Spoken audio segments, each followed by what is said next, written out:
ಈ ದ್ರೋಹಿಗಳನ್ನ ಹಿಡಿದು ಗಲ್ಲಿಗೇರಿಸೋವರೆಗೂ ಆ ಸತ್ತು ಮಕ್ಕಳು ನನ್ನ ಕಿವಿಯಿಂದ ಹೋಗೋದಿಲ್ಲ. Yes sir, it's not an accident, it's a murder sir.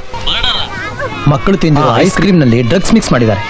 ನಾನ್ ಶಾಂತಿ ಪ್ರಿಯ, ಹಿಂಸೆ ಗಲಾಟೆಗೆ ಅವಕಾಶ ಕೊಡದೆ ಶಾಂತವಾಗಿ ಕೈ ತೋರಿಸು, ಬೇಡಿ ಹಾಕ್ತೀನಿ. ಹೀಗೆ ಶಾಂತಿ ಶಾಂತಿ ಅಂತ ಭಾಷಣ ಬಿಗಿತಿದ್ರೆ ಈ ದೇಶ ಒಂದಲ್ಲ ಒಂದ್ ದಿವಸ ಕಣ್ಣೀರಲ್ಲಿ ಮುಳುಗೋಗುತ್ತೆ. ಇವರು ಮಕ್ಕಳಿಗೆ ವಿಷ ತಿನ್ಸವ್ರು, ಇಂಥವ್ರು ನೋಡಿ ಹೇಳ್ಬಾರ್ದು. ಬಿಟ್ಬಿಡು, ರಕ್ತ ಹರಿದ್ರೆ ಹರಿಲಿ, ಸತ್ರೆ ಸಾಯ್ಲಿ. ಸಾಕ್ಷಿಯಾಗಿ ಆಧಾರ ಸಮೇತ ನಾನು ನಿನ್ನ ಹತ್ರ ಬರ್ತೀನಿ. ಹುಷಾರಾಗಿರು.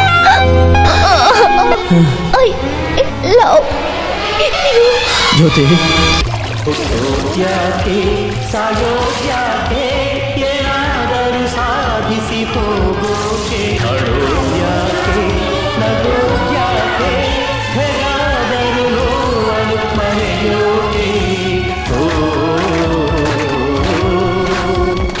ದೇಶಕ್ಕೋಸ್ಕರ ಹುಟ್ಟಿದೀಯ, ದೇಶಕ್ಕೋಸ್ಕರ ಹೋರಾಡು. ಮಾನನ್ ಕಾಪಾಡ್ಕೊಳಕ್ ಫೈಟ್ ಮಾಡದೇ ಇರೋಳು ನನ್ ತಂಗಿನೇ ಅಲ್ಲ.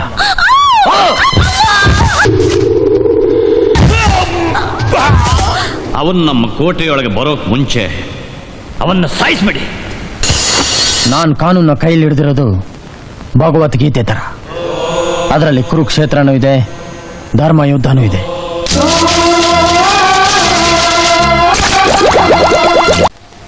ಸುಭಾಷ್!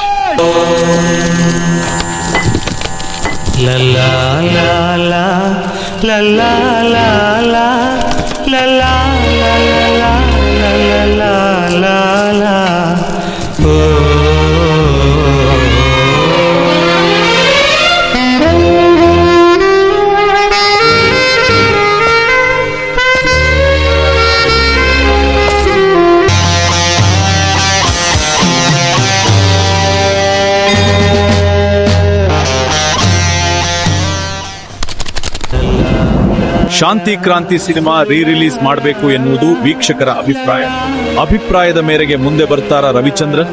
ಕಾದು ನೋಡೋಣ.